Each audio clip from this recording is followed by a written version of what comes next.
우리 사도신경에서 이제 하나님을 믿습니다. 아버지 또 전능하신 분.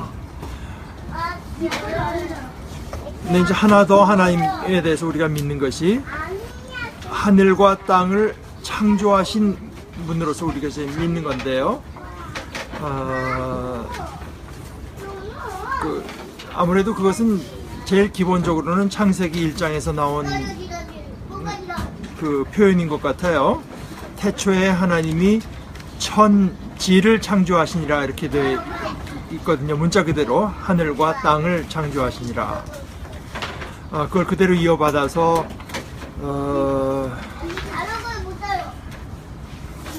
우리 그 사도신경에서도 천지를 만드신 하나님 아버지를 내가 믿나이다 이제 그렇게 말을 하는데, 그것은 우선 하늘과 땅 그 히브리 말의 어법에서 양극단을 말을 함으로써 이 전체를 표현하는 방식이거든요. 그러니까 하늘을 하고 뭐 땅만 만들었다 이런 것이 아니라 이제 전체를 만들었다고 할 때 이제 하늘과 땅을 창조하셨다 뭐 이렇게 이해하는 것이 좋을 것 같습니다. 근데 우리는 하나님께서 천지를 창조하셨다고 하는 것을 믿으니까 그 말을 뭐 연어로 바꿔봐도 진리 아니겠습니까? 이 땅은 저절로 존재하는 것이 아니라 하나님께서 만든 것이다. 온 우주 만물은 우리가 이렇게 이해할 수 있고, 사실은 기본적으로 성경에서 우리가 그런 표현 자체는 찾을 수는 없어요. 아무것도 없는 무로부터의 창조 이런 말은 사실은 성경에 있는 말은 아니고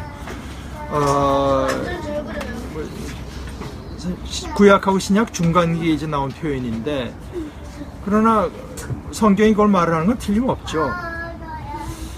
사실 아까 창세기를 우리가 처음에 읽었지만 어거스틴 같은 사람은 우리가 보통 이해하는 거하고 좀 다른 식으로 이해를 했습니다. 그러니까 태초에 하나님이 천지를 창조하셨다.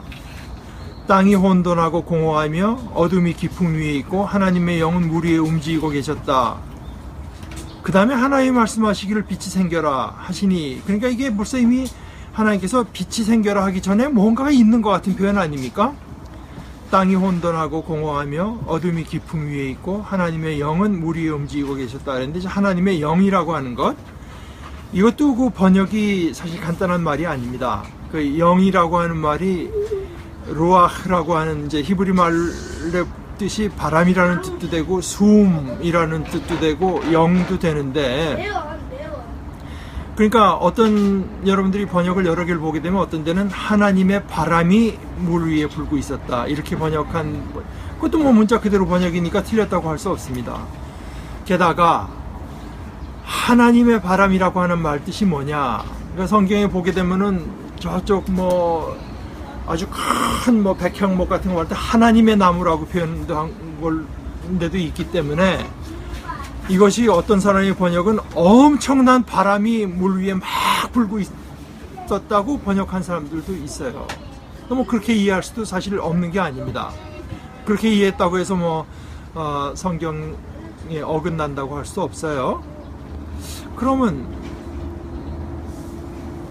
태초에 하나님이 천지를 창조하셨다고 하는 것하고 3절에 가서 하나님이 말씀하시기를 빛이 생겨라, 우리 언뜻 보면은 그렇게 하나님 말씀하심으로써 창조가 시작된 것 같은데, 그 2절의 말씀이 마치 뭔가가 있는 것 같으니까 이걸 이제 그대로 받아들여서 어거스틴 같은 사람은 하나님의 창조가 2단계로 이루어졌다고 이제, 여러분들 어거스틴 책 중에서 여러분들이 제일 많이 들은 것이 고백록 아니겠습니까? 그 고백록 그 뒷부분이 여기 대한 내용입니다. 사실은 이제 그 앞에는 뭐 자기가 사상적인 방황을 하고 이제 믿음으로 돌아오고 이런 얘기 있다가 이 뒷부분에 가서 하나님의 창조 얘기를 많이 다루는데, 이제 하나님께서 먼저 이렇게 혼돈하고 뭐 어둡고 뭐 이런 거를 먼저 만드시고 그 다음에 이제 거기다 질서를 만들어 가시는 하나님으로 이렇게 빛도 창조하시고 뭐 이런 식으로 이해를 했는데, 글쎄 이걸 뭐라고 말을 해야 될까요? 근데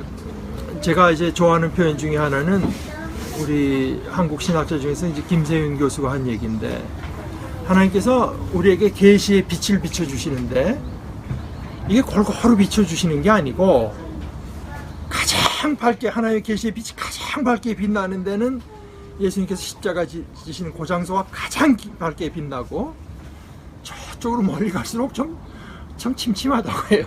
뭔가 좀 확실치가 않은 겁니다. 맨 마지막의 일이라고 하는 것은 뭔가 우리에게 구체적으로 이러저렇다고 하는 어떤 디테일을 가르쳐 주시는 것이 아니고 이 창조의 이야기도 그렇게 뭐 예수님의 십자가를 지시는 그 모습처럼 그렇게 이제 우리에게 자세히 알려주시는 것은 아니고 또 그것이 우리에게 필요한 것도 아니다. 뭐 이제 신학자들은 늘 그런 생각들을 많이 했던 것 같아요. 그러니까 저는 뭐 그분을 실제로 못 읽어봐서 모르겠습니다만은 누가 이 소개한 걸 들으니까 칼빈이었던 것 같은데 누가 하나님께서 그 천지를 창조하시기 전에 뭐하고 계셨나요? 뭐 이렇게 물어봤다고 하니까 뭐 당신 같은 사람 뭐 어떻게 다룰 건가 그런 생각을 하셨대나 뭐. 그리고 또 어떤 사람이 이제 그 창세기 1장 1장이 어떻게 시작하면은 태초에 브레시트라고 하는 이제 히브리어인데 그게 이제 이렇게 생겼거든요. 이렇게 베타 이렇게 첫 알파벳이 이렇게 생겨서 히브리서는 이렇게 가기 때문에 히브리어는 이렇게 가기 때문에 이렇게 생겨서 이제 루터가 였던 것 같아요. 상징적으로만 이렇게 막혀 이 부분은 우리의 관심사가 아니다. 관심사가 될 필요가 없다. 이런 식으로 이해했다고 하는 것 같은데. 그러나 우리는 하나님이 천지를 창조하신 거 알고 그 다음에 뭐 여러분들 다 아시다시피 이제 우리 교회 사상에서 이런 것들이 어떤 과학적인 새로운 발견이 있을 때마다 어떤 갈등이 있었던 것들도 여러분들이 이제 뭐 정확히는 그 디테일은 우리가 알지 못해도 대충은 알고 계실 걸로 생각합니다. 뭐 크게 말해서 이제 진화론 같은 것과의 이제 관계 요즘에 와서 이제 많이 문제가 되고 있죠. 그러니까 여러분들도 많이 들으셨겠지만 뭐 리처드 도킨스 같은 사람들이 이제 대표적으로 현대에 와서 어떤 무신론적인 입장을 이제 대변하는데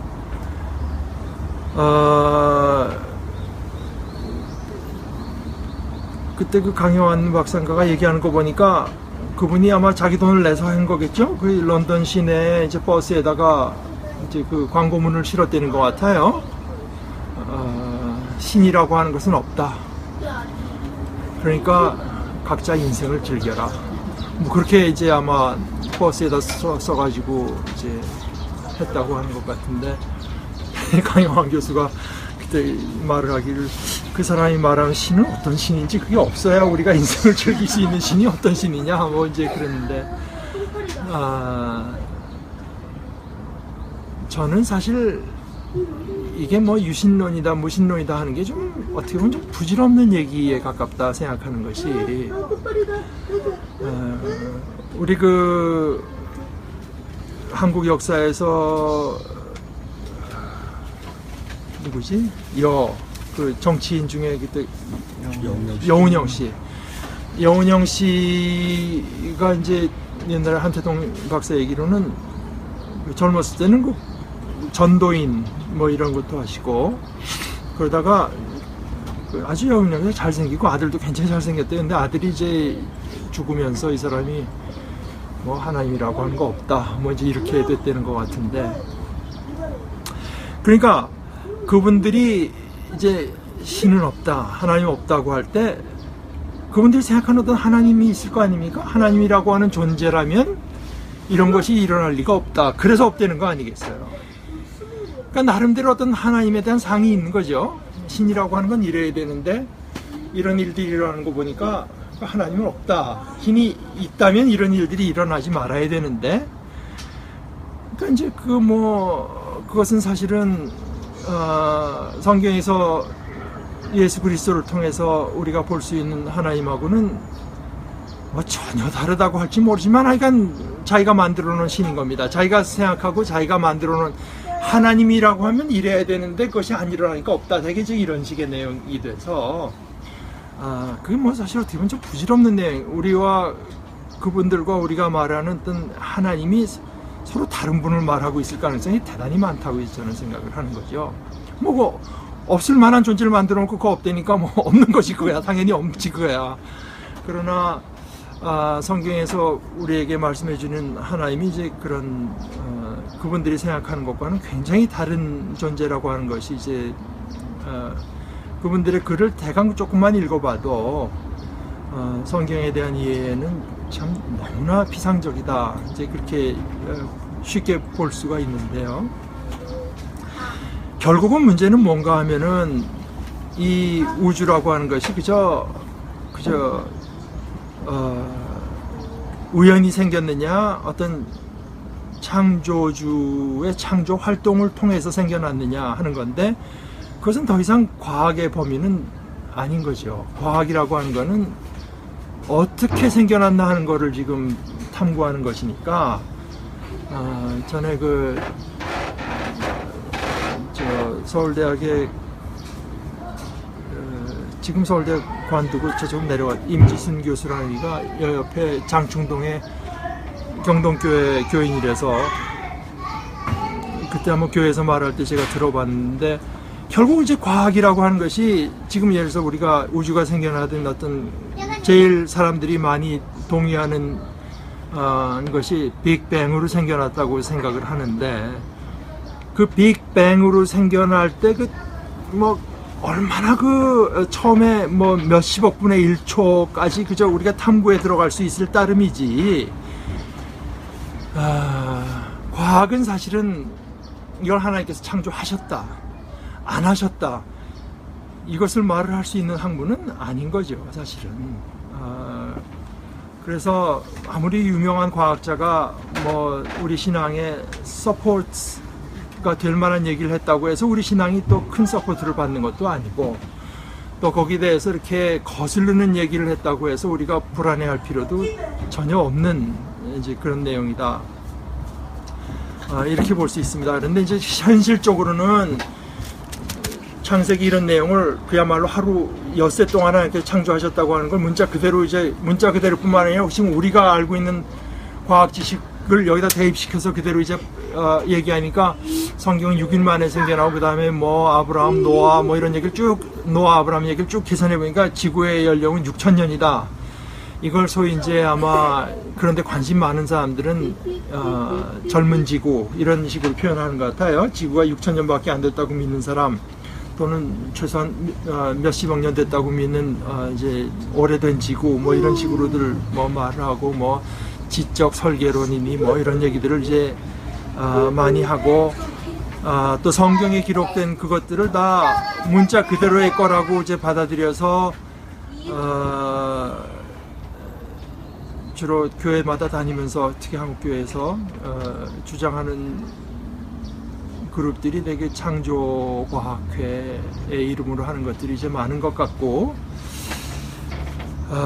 그런데 여러분들은 어떻게 생각하는지 모르겠지만, 제가 최소한 여태까지 이제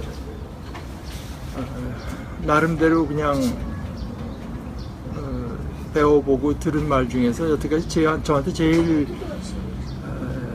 공감이 가도록 들은 것은 이런 것입니다. 저 신학교 다닐 때 그 어떤 여자 교수의 생각인데, 우리가 다 이제는 태양이 지구 주위를 도는 게 아니고 지구가 자전하고 또 공전한다고 하는 걸 되게 다 알고 그렇게 받아들였는데, 그래서 아침에 이제 밝아질 때 사실은 우리는 과학적인 지식으로는 지구가 자전을 해서 이제 태양이 우리 눈에 들어오기 시작하니까 밝아지는 거라고 하는 걸 알지만, 그렇다고 해서 우리가 애한테 가서 이제 태양이 돌아서 이제 우리가 빛이 보이기 시작하니까 일어나야지, 이렇게는 안 한단 말입니다. 야 해가 떴으니까. 그건 우리가 정말 해가 떴다고 생각하는 것이 아니라, 그것은 전혀 어떤 그 관심사가 다른 얘기죠. 관심사가 이제 그 여자 교수 얘기대로 과학적인 언어와 종교적인 언어가 언어 자체가 다른 건데, 언어 자체가 이걸 혼동시켜 놓으면은 이게 동시에 이게 너무 혼잡스러워진다. 뭐 전혀 어떤 커뮤니케이션이 일어나지 않는다. 이제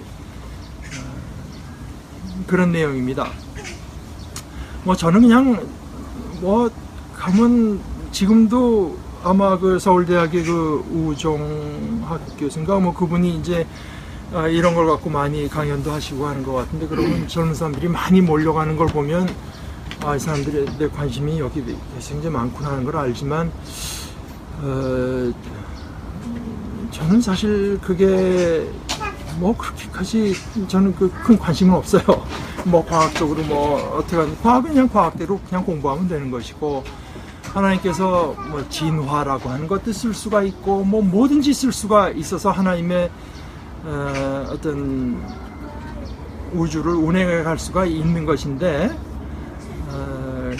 그것이 무슨 뭐 다윈이 무슨 말을 하고 뭐 무슨 제렛 다이아몬드니 무슨 뭐 도킨스니 뭐 또 누구더라 뭐 하여간 풀만인가 뭐 하여간 이런 사람들이 이런 말을 했다고 해서 우리의 신앙이 흔들릴 이유는 전혀 없다.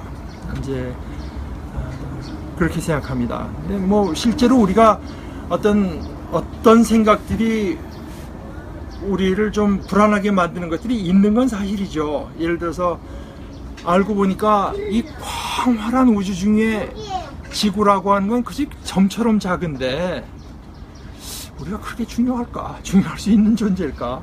뭐 이제 이런 생각이 들 수 있죠, 물론. 그런데 이제 그런 것들도 가만히 차근차근 생각을 해보면 별로 우리 신앙의 어떤 챌린지가 될 수 없는 내용들이다 하는 것들을, 예를 들어서 C.S. 루이스 같은 사람이 제 말을 잘 하는 건데, 예를 들어서 뭐 고대인은 하나님께서 이런 천지를 창조했다고 하는 걸 믿기 쉬운데 현대로 와서 우주가 얼마나 큰지 알게 된 우리는 그렇게 이해하기 어렵다고 말을 하는 사람들에게 이 양반이 먼저 얘기한 건, 첫째 거는 사기다. 1700년, 그러니까 거진 뭐 BC, AD 1, 2세기 사이에 그 프톨레미 같은 사람의 글도 보게 되면 뭐라고 말했냐면은, 별과 별 사이의 거리에 비하면 이 지구라고 하는 건 점이나 다름없다. 이미 2000년 전의 사람들도 이 지구라고 하는 게 얼마나 보잘것없는 존재인가 하는 건 다 알고 있었다. 마치 우리가 그 고대인들은 우리가 전혀 모르던 걸 뭐 우리가 뭐 와서 뭐 지금, 그것은 전혀 근거가 없는 사실, 우선 그 팩트 체크에 이제 걸리는 이야기라고 하는 것이고, 이제 이분이 그 뭐 철학적인 어떤 그 사고 훈련이 많이 된 분이니까 그런 생각들의 어떤 약점을 자기 나름대로 말을 할 때, 예를 들어서 뭐 키가 180인 사람이 150인 사람보다 더 중요한 인물이라는 생각은 아무도 안 한다. 크기라고 하는 것이, 지구가 비록 작지만 크기라고 하는 것이 사실은 그냥 수적으로 풀어놓으면 단순히 수일 따름인데, 태양은 지구의 뭐 몇백만 보다 수로 나타날 따름인데, 그 속에서 우리가 어떤 왜소함을 느끼고 우리 존재감이 줄어드는 것처럼 느끼는 것은 그런 어떤 수의 세계를 마치 어떤 그 정신의 세계인 것으로 우리가 이제 자꾸 혼동하기 따름이지, 이 사이즈라고 하는 것과 중요성은 아무 상관이 없는 이야기다. 뭐 이런 보잘것없는 인간을 위해서 전능하신 전능자 창조주가 그렇게 심혈을 기울인다고 하는 것이 믿어지냐라고 말을 하는 사람한테 자기가 할 얘기는, 그런 거 다 빼고서도 나 같은 죄인이 구원받을 가능성은 없다고 생각한다. 그런 말로 대답할 수가 있다. 내가 사이즈가 아무리 크더라도 하나님 앞에 그런 어떤 중요한 인물이 존재가 되지 못한다고 하는 거는, 그거 빼고서도 나는 말을 할 수가 있고, 또 예를 들어서 저 우주 안에 뭐 몇천억 배, 몇천억 배가 되는 별이 있다고 할 때, 저별 중에 지금도 뭐 열심히 찾고 있지 않습니까? 인간과 같은 어떤 지적인 존재, 인간과 같은 그런 존재들이 살고 있을 별이 몇 개나 될까? 근데 이제 C.S. 루이스가 보는 건 그거예요. 지구뿐이 아니라 저 다른 행성에도 지구와 같은 어떤 뭐 인격적인 존재일지 약간 그런 존재들이 많다고 하는 생각을 해도 그것은 기독교의 진리를 반박하는 내용으로 쓰이고, 이 온 우주 가운데 지구 하나만 생명체가 있다고 해도, 그러니까 기독교 진리는 믿을 수 없다고 하는 쪽으로 쓰인다. 온 우주 가운데 지구 하나만 생명이 있다고 하면은, 아니 그 전능자가 여기다가 호공만 만들겠느냐? 그러니까 이거는 뭐 우연과 우연이 겹쳐서 그저 지구라는 행성에 그저 생명체가 어떻게 나타나다 고등 생명체가 나타난 좀 우연한 현상이라고 볼 수 없다는 식으로 논증을 해가서 기독교의 진리는 믿을 수 없다고 하고, 뭐 많은 인격체가 있다고 하면은 봐라 그 지구에만 그렇게 하나님께서 뭐 창조주가 이런 어떤 관심을 갖고 온다고 하는 그거 믿을 수 없으니까, 그러니까 어떻게 과학이 말을 해도 마치 경찰이 피의자를 다루듯이 무조건 이제 아니라는 쪽으로 이제 우선 논리를 전개하고 들어오는 그런 식의 어떤 뿌리 깊은 습관인 거지. 그런 어떤 과학적인 내용이 이제 우리에게 하나님은 존재하지 않는다, 뭐 이런 식의 도전을 할 이유는 전혀 없다, 뭐 이제 이런 식의 이야기를 합니다. 근데 뭐 천지를 창조하신 하나님이라고 할 때 거기에 어떤 연관되는 토픽은 너무나 많죠. 지금 말한 것처럼 천지 창조에 대한 이야기도 있고, 또 하나는 우리 아까 집사람이 얘기하려던 이제 그런 토픽처럼 하나님께서 우리 인간을 이제 하나님의 세상을 만들고 나서 우리 인간을 거기다 이제 두시지 않습니까? 그러면서 그 아까 제가 설교하고도 연관이 되지만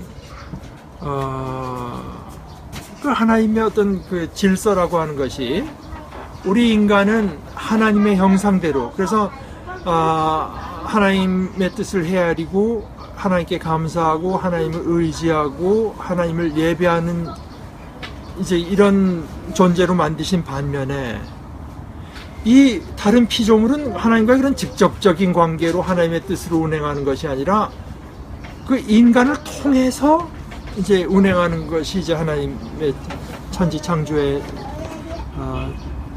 어떤 질서라고 봤을 때, 지금 이제 가장 큰 문제는 그 안에 관리자로 둔 우리 인간이, 이것이 이 인간이, 예를 들어서 이건 오래된 얘기인데 지금도 해당되는 얘기인지는 잘 모르겠지만, 하나님께서 하나님의 형상대로 인간을 만드셨지 않았습니까? 그 형상이라고 하는 말이 젤렘인가 뭐 히브리어로 그런데요. 그때 뭐 연세대학교 박준서 교수 얘기했던 것 같은데, 그 이스라엘 주의 그 근동 언어를 공부를 해보면 이제 아카디안 언어라고 하는 말이 있어서 그 셀레무라고 하는 이제 단어가 나오는데, 그게 뭔가 하면은 왕이, 그 당시에 무슨 SNS가 발달한 것도 아니고 하니까 왕이 자기가 갈 힘든 동네를 다스릴 때 그 왕의 형상을 닮은 이제 이게 이제 그 셀레무입니다. 이걸 가지고 가면은 왕권을 행사하는 거예요. 왕권을. 그래서 하나님께서 하나님의 형상대로 인간을 창조했다고 할 때 이제 가장 중요한 포인트 중에 하나가 그 하나님의 뜻대로 다스리는 하나의 대리자로서 이제 인간을 만드셨다는 이제 그런 거라고 하는데요. 그러니까 우리가 특별히 이렇게 인간들이 자연을 많이 훼손하고 망가뜨린 후부터 이제 생겨나는 사상이지만, 우리 인간들이 이 자연을 어떻게 다스릴 것이냐. 사실은 아까 이제 이런 그린 밥상인이 이제 하는 이야기는 인간과의 연관내서 우선 이제 관찰한 이야기겠죠. 그런데 이제 소위 이런 창조 신학이나 생태 신학 이런 걸 하는 분들은 그것과 상관없이도 또 피조물에 대해서는 피조물 나름대로의 권리가 다 있다고 이제 보는 사람들이 많은 것 같아요. 예를 들어서 짐승이라고 하는 것이 그 나름대로 어떤 생존권이 있고 고통받지 않을 권리가 있고 이제 그렇다고 이제 느끼는 것 같은데, 어찌됐건 저는 아까 로마서 같은 경우에서 보다시피 아무래도 하나님의 자녀들이 나타난다고 하는 뜻은 뭐냐면은 단순히 능숙한 아주 유능한 관리자가 나타나는 것뿐이 아니라 하나님의 자녀래야 된다고 하는 뜻은 이 피조물 자기의 창조주가 되신 하나님의 뜻에 맞아야 그 피조물은 그것이 자기의 영광이기 때문에 인간이 볼펜을 만들었으면 이게 잘 나와야 그것이 그 볼펜의 영광이 주인의 뜻에 맞아야 씀씀이에 맞아야 되지 않겠습니까? 이제 그런 것처럼 피조물이라고 하는 것이 하나님의 뜻에 맞아야 되기 때문에 인간이 무슨 하나님을 젖혀놓고 자기가 보기, 자기 생각과 자기 눈에 선한 대로 땅을 다스려서는 안 되고, 이제 하나님의 뜻이 뭔가 또는 하나님을 닮은 존재로서 다스려야 된다. 이제 근데 아마 지금 결국 그것이 인간이 여태까지 자연이라고 하는 것을 착취의 대상으로 여기고 정복의 대상으로만 여겨서 결국은 나타나는 현상이라고 하는 것이 이게 인간에게 역으로까지 지금 영향을 미치고 있는 형편이 되기 때문에 공해라든가 이제 이런 지금 많이 얘기하는 유전자 변형 음식 같은 GMO 같은 것들 이제 이런 것들이 다 인간을 위협하는 데까지 이제 가고 있기 때문에 이제 이런 것들이 더 관심사로 떠오르는 것 같기는 한데 거기에 대해서 여러분들의 생각이 우선 생각을 좀 나눠보고 가면 좋을 것 같습니다. 그런 내용에 대해서 어떤 생태학적인 얘기나 이제 이런 것들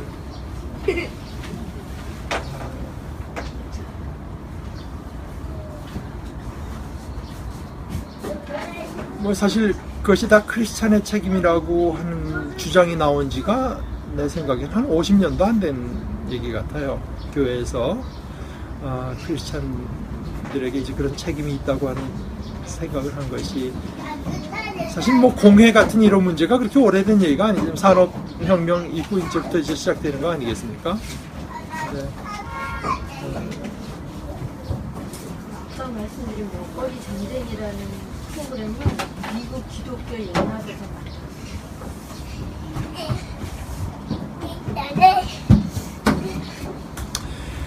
네, 예를 들어서 보십시오.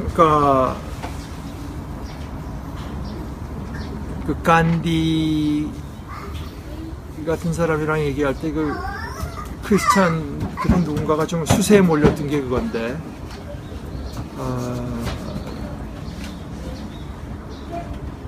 그러니까 힌두나 불교의 입장에서 생명이라고 하는 걸 굉장히 이제 귀하게 생각하잖아요.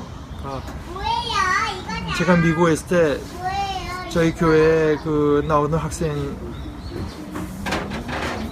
고모님하고 딸이 방문을 하니 그분들은 이제 불교인들인데 성역 공부 미국 교회에 빌려서 하는데 이제 성역 공부 많이 들어왔는데 모기가 그냥 있길래 내가 모기를 저기 고모님의 딸이 아니 목사님이 살생을 하시고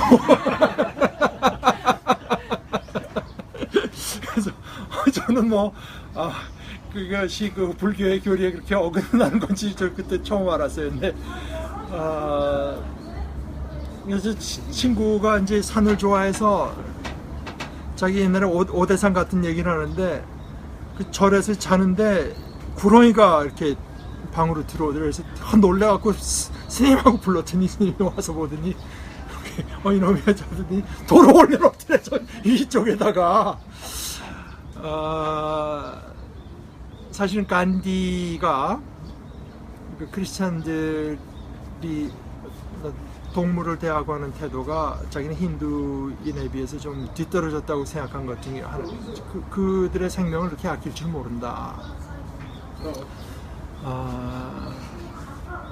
여러분 어떻게 생각합니까? 예를 들어서 우리가 정말 전통적인 의미에서 하나님 나라로 갈 때 불교에서는 그래서 그러잖아요. 여름에 밖에 안 나가고 한거 동안거에서 그 중요한 이유가 갔다가 개미나 이런 거 지렁이 같은 거 죽일까봐 안 나가는 거 그 길에 많이 나오는데 나중에 우리 크리스천 중에 슈바이서 같은 사람은 생명에 대한 외경 같은 걸 이제 말을 많이 하고 있는데요. 어떨까요? 나중에 우리가 하늘나라 갔을 때는 그러니까 개미도 안 죽고 그렇게 되나요? 어떻게 되나요? 우리가 밟아도 안 죽고 모기도 다 살리고 또는 우리가 그렇게도 그러니까 예를 들어서 아까 그런 자연 같은 것 모든 것들이 인간이 죄를 져서 파괴되는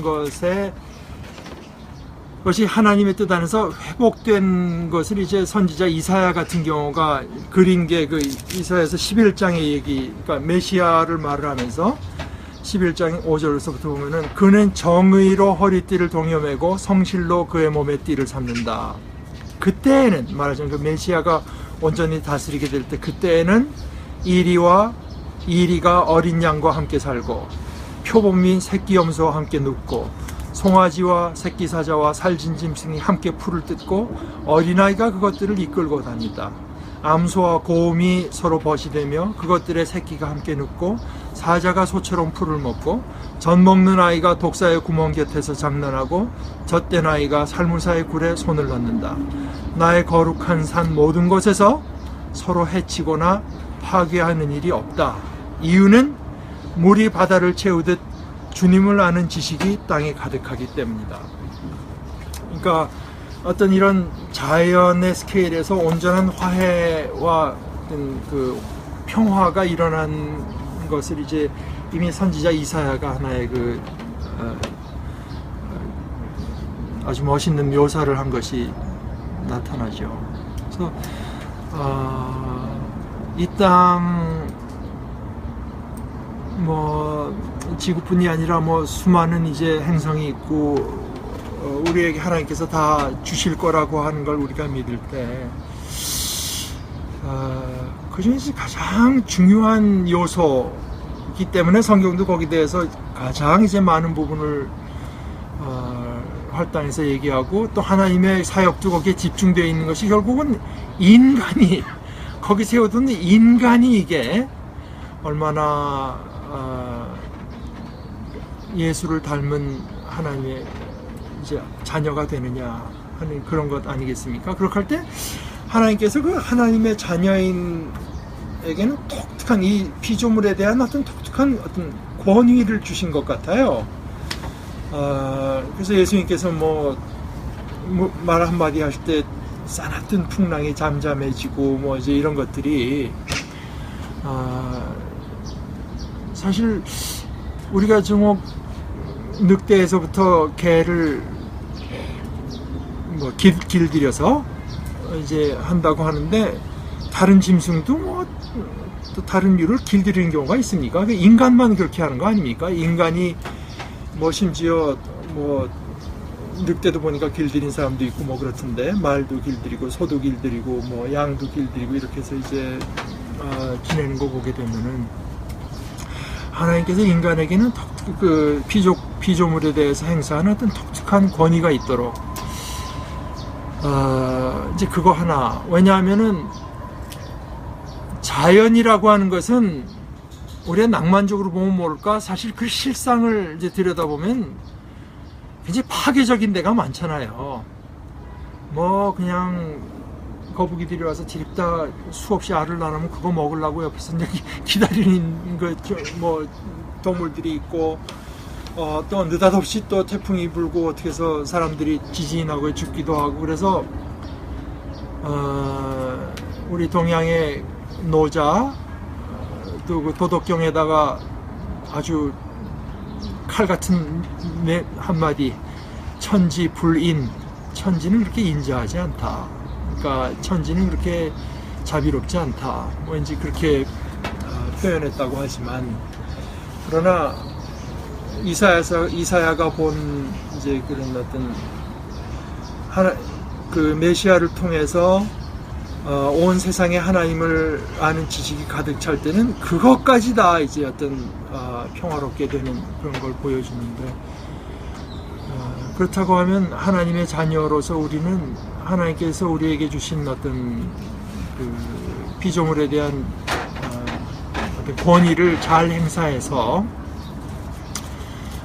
다스릴 책임이 있다. 사실은 이게 전 그 로마서 8장을 처음 이제 진지하게 들은 얘기가 제가 몇 학년 때인지 기억이 없는데, 하여간 대학생 때인데, 그때 이제 박창호 목사님이, 난 그 장소도 기억교회 이제 그 영락교회 봉사관 1층에서 그때 예배할 때 관계의 회복이라고 설교 제목도 제가 기억을 합니다. 관계의 회복이라고 하는 설교를 하시면서, 성경에서 말하는 구원이라고 하는 것은 관계가 회복되는 거다. 하나님과 우리와, 또는 우리와 이웃과, 또 우리와 온 피조물과, 또 어떤 데 나가서는 나와 나 자신과의 회복도 말을 하는 사람들이 있어요.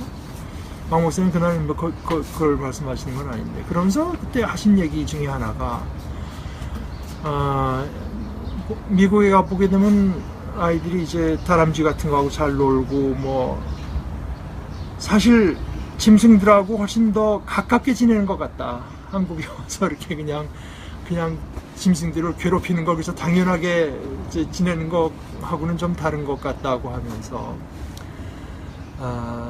그런 얘기가 처음 이제 저는 이것이 우리 신앙에서도 그런 것이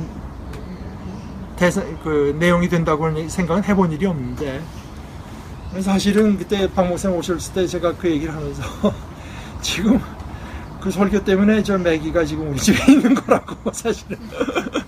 뭐 그런 생각만 하다가 이제 어느 때에서 그 생각을, 그 말을 들은 지 뭐 몇십 년이 지나서 차차 그것이 이제 내 속에서 어떤 뭐 그 말씀에 싹을 틔운다고 할까, 이렇게 돼서 내가 참 짐승에 대해서도 참 그러니까 사실 제가 옛날 같았으면은 우리 집안에 들어온 벌레 같은 거 일부러 이렇게 열고 이렇게 보내주고 이런 거 안 했습니다. 그거 뭐 벌레인데 뭐 그냥 뭐 아주 대수롭지 않게 생각했는데, 할 수만 있으면 그냥 살려서 보내려고 제가 이제 하죠. 근데 그렇다고 모기까지 안 잡는 건 아닌데. 근데 어찌됐건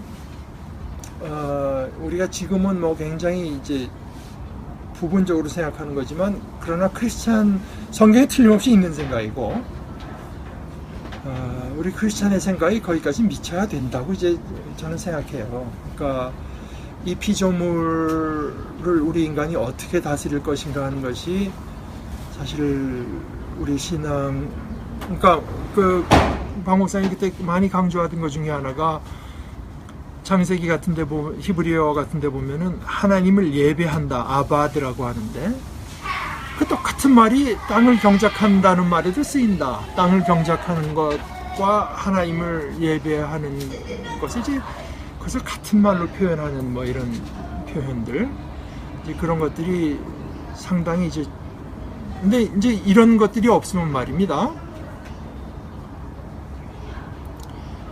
이제 어떻게 되느냐. 제가 의과대학을 다녔으니까 영락교회에서 뭐 무슨 여름에 어디 봉사활동을 한다고 지방에 가면은, 저는 뭐 그때 환자를 볼지 모르면서도 뭐 의료팀이라고 하는 걸 꾸며서 가는데, 이 의료팀을 모아놓고 그 인소라는 목사님이 늘 하시는 얘기가 있어요. 여러분, 우리는 지금 여기 사람들의 병을 고쳐주러 온 게 아닌 걸 명심해야 됩니다. 그러니까 전도하러 왔지.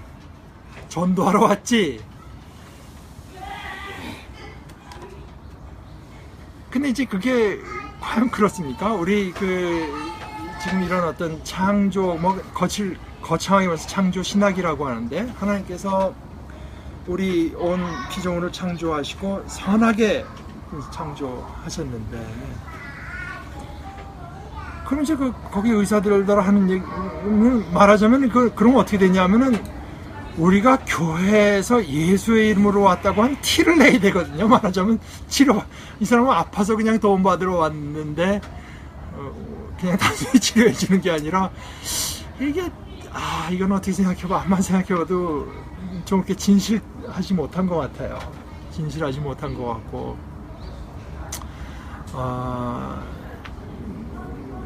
그런 생각들이 우리 신앙, 항상 그래서 거기 있던 다른 교수, 장로님인데 저게 신학한 교수님의 얘기대로 그걸 그대로 옮기자면, 창조와 구속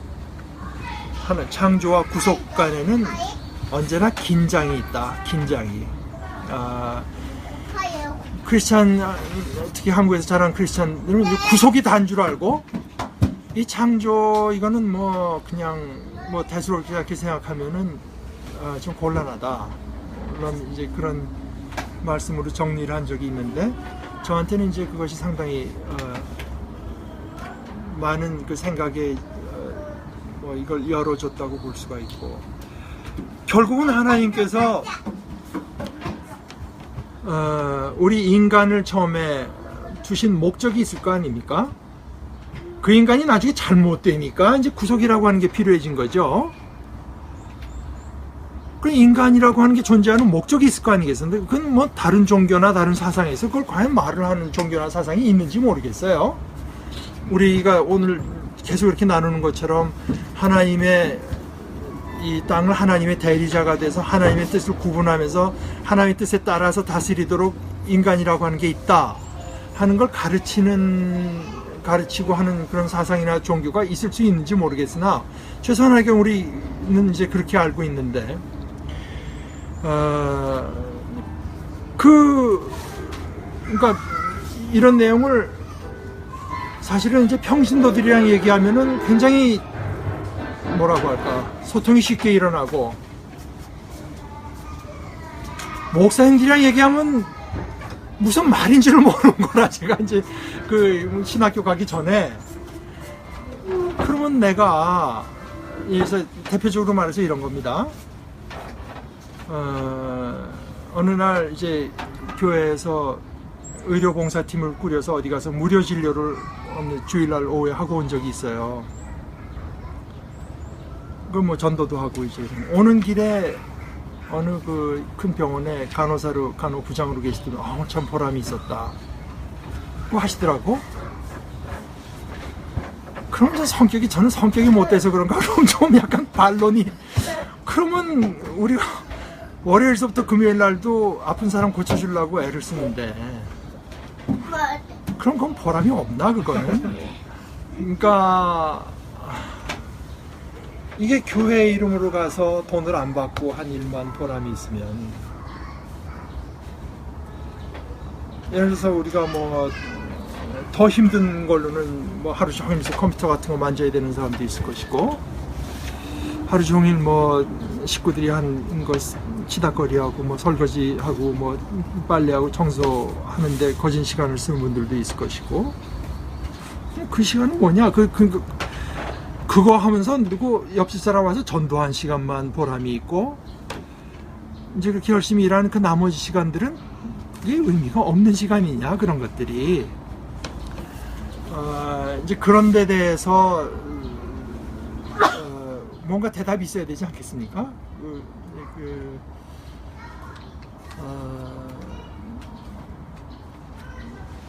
그런 것들이 소위 이제 창조 신학에 속하는 이야기들입니다. 하나님께서 우리 인간, 그러니까 이제 그런 걸 보는 어떤 좋은 어떤 틀을 저한테 이제 제공한 것들이, 예를 들어서 제가 가끔 얘기하는 본회퍼 같은 사람이 말하는 네 가지 위임, 하나님께서 우리 인간에게 이제 크게 봐서 네 가지 위임을 주는 것 같다. 이제 교회의 위임이 있고, 그 다음에 결혼, 가정의 위임이 있고, 그 다음에 정치의 위임이 있고, 직업의 위임이 있고, 이것들이 다 어떤 하나님께서 우리에게 맡겨주신 이제 하나님의 일이라고 하는 것.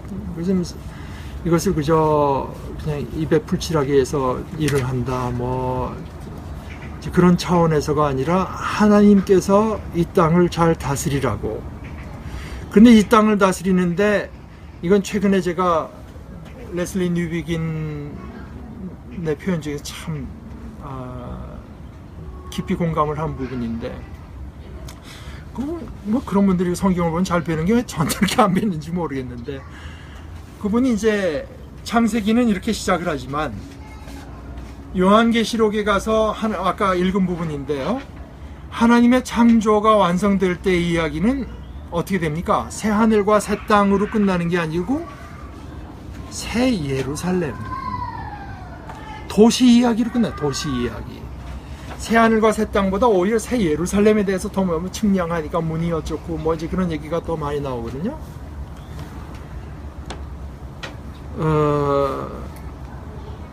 그러니까 하나님의 진리는 우리 누구도, 아마 여기 있는 분들도 다 어느 순간은 하나님께로부터 직접 계시를 받아서 크리스천에 대해서 한 사람도 없을 겁니다.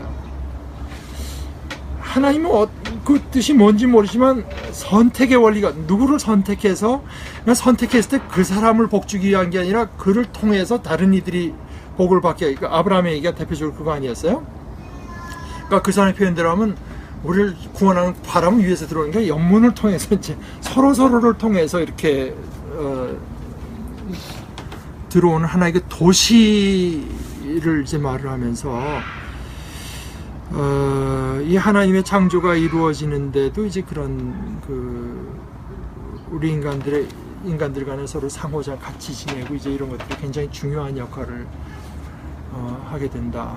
그러니까 이것이 그 하나님의 온 천지 창조를 가르치는 것과, 그 다음에 우리 인간들 서로 간의 관계 뭐 이런 것들을 참 포괄적 있게 이제 이해하는, 아주 참 저는 정말 성경을 그동안 쭉 보면서 왜 그런 생각을 못했나, 이제 이런 생각이 드는 겁니다. 마지막 완성된 모습의 도시를 하나님께서, 예루살렘 도시를 이제 말씀했다고 하는 것을 생각을 하게 되는 거죠. 그래서 단순히 그저 뭐 이 온 환경 문제를 잘 아름답게 다스리는 것뿐 아니라 서로 인간과 인간 사이의 관계가 잘 맺어지도록 하고, 뭐 행정일, 뭐 잘 조직하는 컴퓨터 일, 모든 것들이 다 사실은 의미가 있을 뿐 아니라,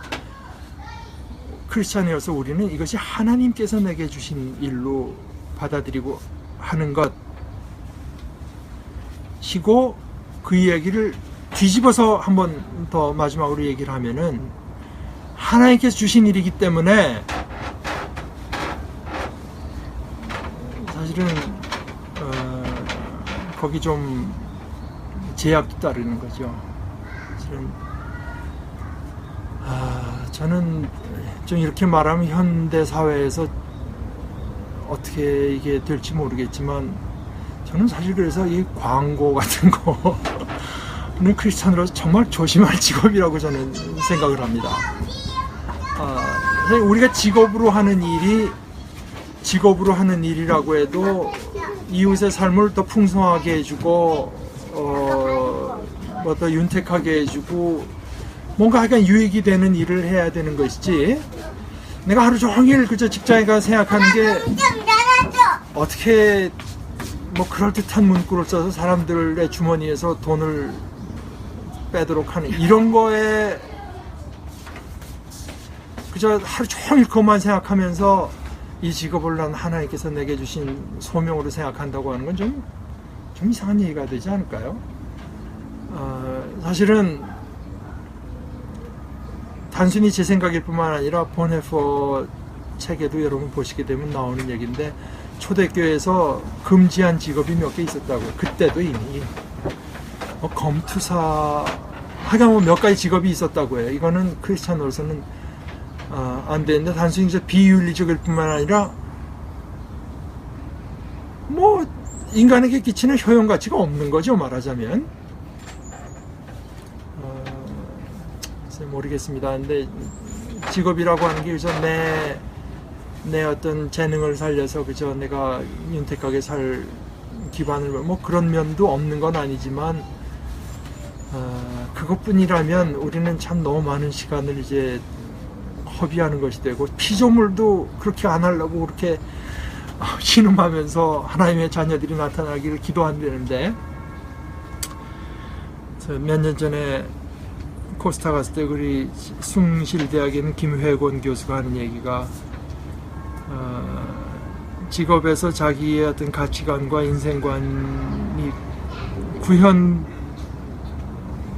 것과 아무 상관도 없는 일거리라면, 김회곤 교수는 그건 노예 계약이지 직업은 아니다. 우리가 말을 하는 특히 루터 같은 그런 생각에서 나타나는 건데, 하나님께서 우리에게 준 vocation, calling, 소명으로서의 직업은이라고는 할 수 없다. 그러니까 이거 종교개혁자들에게서 그것이 굉장히 강조가 돼서, 예를 들어서 하나님께서 당신을 구두 만드는 사람으로 부르신 것은 사람들이 편안하게 걸을 수 있게 구두 잘 만들려고 부른 거지, 구두 만들면서 너한테 구두 사러 온 사람이나 옆에 상인에게 전도하는 건 물론 좋은 거지만 그거 하라고 부른 것은 아니다. 1차적으로 이제 물론 그건 선한 거죠. 그러나 어디까지나 이제 하나님께서 만드신 이 하나님의 세상에서 그 창조의 기능을 감당하는 것이 그만큼 중요하다고 하는 것이 강조한 건데,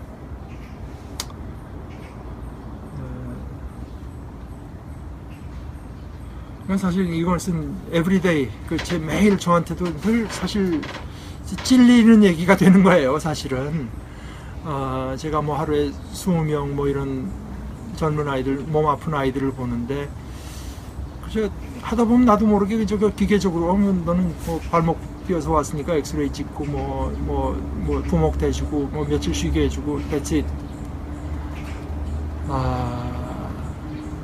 그거냐? 정말 이 사람들에게 어떤 하나님의 어떤 힐링이 일어나도록 하는 뭐지 이런 거를 내가 스스로 어느 정도 느끼면서 그 일에 동참하고 있느냐. 근데 그 일이 그렇게 단순하지 않은 것이, 루터 같은 사람, 칼빈 같은 사람은 뭐 종교개혁자들이고 목사들이고 뭐 사상가들이었으니까 그런지 모르지만, 실제로 그걸 가지고 하루하루 사는 사람들한테는 그것도 또 좀 애매한 얘기가 된단 말입니다. 그래서 제가 얼마 전에 아마 여기서 읽은 걸로 아는데, C.S. 루이스, 반지의 제왕신 톨킨, 또 뭐 몇 사람들이 이제 늘 모이던 잉클링스라고 하는 그룹 중에 하나가 이제 그 도로시 세이어스라고 하는 그 여자 문필가, 그 사람이 크리스찬의 일에 대해서 이제 굉장히 이제 제 생각에 굉장히 공감이 가는 글을 썼어요. 그러니까 크리스찬은 사실은 물론 하나님을 섬기지만, 네가 예를 들어서 뭐 배가 막 와서 아파서 온 애를 갖고 이 사람을 내가 어떻게 해서 지금 이 순간에 하나님을 기쁘게 해드릴까 하는 생각을 하는 것은 사실 그 뭐 이상적인 얘기일지 모르지만 그렇게 되는 것은 아니다. 그러니까 그래서 세이어스가 하는 얘기는 크리스찬은 그 일을 섬겨야 된다. 하나님을 섬기는 게 아니라. 그리고 그러나 그 일이 하나님을 섬기는 일이 되는가 하는 거는 계속 이제 검토는 해야 되지만, 그 순간순간에 그러니까 이제 기독교 역사에서는 아마 제일 대표적인 인물이 브라더 로렌스였던 것 같아요. 그 사람이 이거 하면서도 청소하면서도 이게 하나님을 섬기는 일이 뭐 접시를 닦으면서도 이제 실제로 그것이 단순히 이상적인 얘기냐, 스테이어즈 얘기로는 그렇게 되는 것은 아닌 것 같다. 이제 그 일에 성실하고 일을 열심히 섬기되 내 일이 정말 그 이웃을 위한 유익한 일이 되는가 하는 거는 뭐 수시로 체크를 해야 되지만 그 순간순간에 그렇게 그냥 내가 하는 일이야말로 나는 지금 이 키보드 하는 걸로 하나님을 영어롭게 하나님께서 얼마나 기뻐하시 이러면서 하는 그것은 이제 마음이 좀 헷갈리는 이제 분산되는 건데 그건 사실은 현실적인 얘기 못 된다고 본 것 같아요.